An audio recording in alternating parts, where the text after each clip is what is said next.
Remember কিছুদিন আগে আমি বললাম যে আদা, জিরা, টমেটো এগুলোকে সাথে হিঙের সাথে, জিরা গুঁড়োর সাথে আর লঙ্কা গুঁড়ো, টমেটো সস এইসব পিউরে দিয়ে একটা পেস্ট বানাবো, যেটা দিয়ে আমরা অনেক কিছু বানাতে পারি, যেমন কি ঘুগনি, খিচুড়ি, ছোলার ডাল, পাঁঠার মাংসও করা যায়। হ্যাঁ, পাঁঠার মাংসও করা যায় রসুন আর পেঁয়াজ ছাড়া। তারপরে মাছের ঝোল করে, মানে কাতলা মাছ, রুই মাছের ঝোল, আর আলুর দম, পনিরের ডালনা, ধোকার ডালনা। আজকে সেই পেস্টের পদ্ধতিটাই দেখাবো, along with the recipe of ছোলার ডাল। তোমরা যদি রেডি থাকো, চলো কিচেনে চলো। বৃষ্টির দিন একটু লুচি, ছোলার ডাল আর যদি ডিম কষা খাওয়া যায় কেমন লাগে বলুন তো। তো আমি কিচেনে চলে এসেছি। যদি জানতে হয় যে ছোলার ডাল আমি কিভাবে বানাই, আমার পদ্ধতিটা জানতে হলে, আমার পদ্ধতিতে ডিমের ঝোলটাও আজকে কিভাবে বানাবো যদি জানতে হয়, স্টে টিউন। চ্যানেলটাকে সাবস্ক্রাইব করে দিও যদি না করে থাকো। ভিডিওটা যদি পছন্দ হয়ে থাকে তাহলে লাইক করে দিও, কমেন্ট করো কিছু যদি বলার থাকে, বক্তব্য আমার সাথে কানেক্ট করার থাকে, আর শেয়ার করে দিও যদি পছন্দ হয় ভিডিওটা। ধরো তুমি একটা স্টুডেন্ট, তোমার মায়ের সাথে শেয়ার করতে পারো, বাবার সাথে শেয়ার করতে পারো যে আমাকে প্লিজ ছুটির সময় এসে আমাকে এরকম এরকম খাওয়াতে হবে। তো রেডি, শুরু করা যাক তাহলে, চলো। কালবেলা এই ছোলার ডালগুলোকে আমরা ভিজিয়ে রেখেছিলাম, তো দেখতেই পাচ্ছ যে পুরো ভালোভাবে ভিজে গেছে আর ফুলে উঠেছে আর কি, ঠিক আছে। তো সকালবেলা ভেজালে দুপুরের মধ্যেই ফুলে উঠবে। চলো, কুকারের মধ্যে আমরা এই ছোলার ডালগুলোকে ঢেলে দেব একটু জল আর হলুদ সমেত, আর প্রেসারে বসিয়ে দেব। 4 জনের জন্য এতটা মতন ডাল ঠিকই আছে, ছোট বাটির পুরো 1 বাটি। তো ছোলার ডাল কার কার ভালো লাগে খেতে? আমার ভালো লাগে, কিন্তু খুব অ্যাসিডও হয়। হিংটা দিয়ে দিলে আমার মনে হয় একটু কম অ্যাসিড হয়।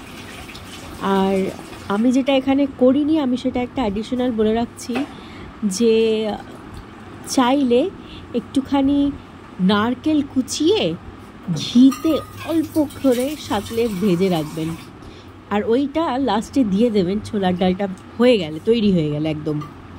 খেতে জাস্ট অসাধারণ, আর কোনো অ্যাসিড হবে না। এর একটা টিপস রইল, আমি করিনি কারণ নারকেল বাড়িতে ছিল না। তো এখানে দেখতেই পাচ্ছেন জলটার মধ্যে আমি, জল আর ডালটার মধ্যে আমি একটুখানি হলুদ ছিটিয়ে দিলাম। তো এবার প্রেসারে লাগিয়ে দিলাম, ও হোক। চলুন ততক্ষণে আমরা মশলাটা কি করব সেটা বানিয়ে নিই। তো এখানে 1.5 চামচ মতন তেল নেব, ঠিক আছে। তাতে আমি দিয়ে দেব হচ্ছে গিয়ে, আমি আগে থেকেই ওটাকে সেপারেট রেখেছিলাম তৈরি, জিরা আর হিং, এগুলোকে দিয়ে দিচ্ছি। যা অসাধারণ স্মেল আসছিল না, স্মেল বলবো না, অ্যারোমা বলবো। তো ওটা খানিকক্ষণ সিজল হওয়ার পরে এই দেখে নিন 1.5 খানা টমেটো আর আদা দিয়ে দিলাম,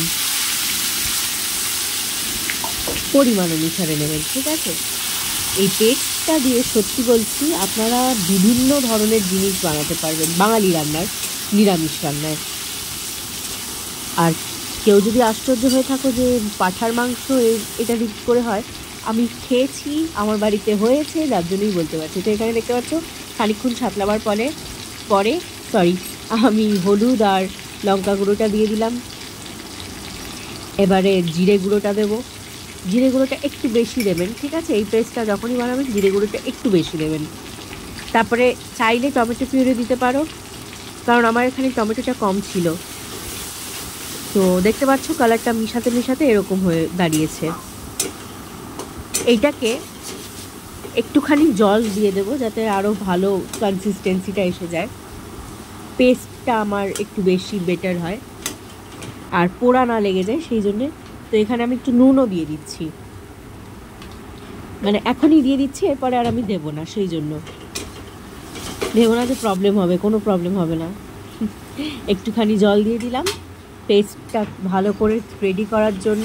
এটাকে গ্যাসটা বন্ধ করে এবারে যখন আমি নিমিয়ে রেখে দেবো, সেটা সাইড করে একটা বাটির মধ্যে রেখে দেবো ঠান্ডা হওয়ার জন্য, কারণ এই মুহূর্তে যদি আমি পিষতে নিয়ে যাই তাহলে হয়েছে তো এটা যখন হয়ে গেল, একটু ঠান্ডা হতে যাচ্ছে, তখন দেখছি যে ডালটা পিষেছে, মানে ডালটা সিদ্ধ হয়েছে কিনা, পিষেছে কেন বলছি জানি না।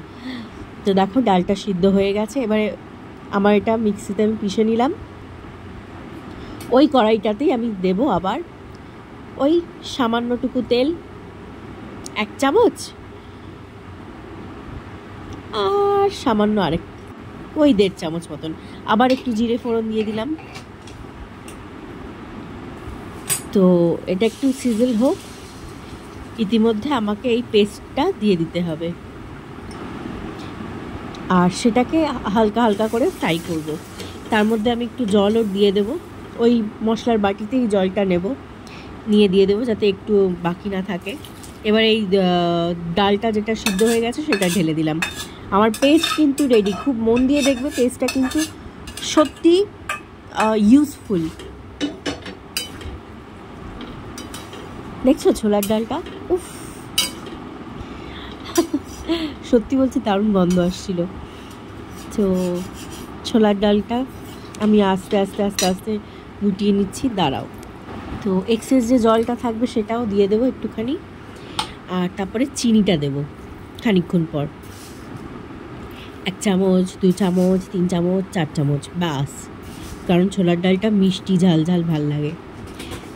তো এবারে আমি দিয়ে দেবো হচ্ছে গিয়ে একটু ঘি আর একটু গরম মশলা, ফুটতে দেবো আগে, তারপর এটাকে ভালো করে আগে মিক্স করি।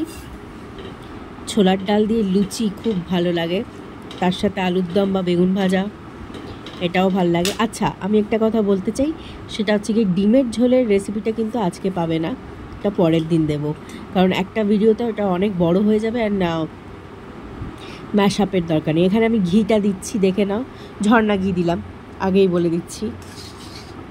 ভালো করে মিক্স করে নেব, খুব সুন্দর স্বাদ আসবে, আর এটা ছোট থেকে বড় সকলকেই ভালো লাগবে খেতে, মানে সকলেরই ভালো লাগবে খেতে।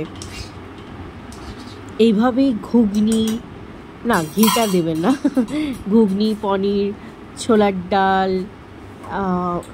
পাঁঠার মাংস, মাছের ঝোল, পটলের তরকারি, ধোকার ডালনা, কত কি, খিচুড়ি, আলুর দম, সব বানাতে পারবে এইভাবে। ট্রাই করে আমাকে অবশ্যই জানিও কমেন্টে যে তোমরা এরকম কিছু করেছো কি না, আগে রান্নায় ইজি হয়েছে কি না, টেস্ট এনহ্যান্স করেছে কি না, কারণ আমি তো রেজাল্ট পাই। তো এখানে দেখতে পাচ্ছ ফুটছে, ভালো করেই ফুটছে। তোমাদের যদি এই ভিডিওটা ভালো লেগে থাকে অবশ্যই আমাকে জানিও, লাইক করো, শেয়ার করো, কমেন্ট করো। Thank you.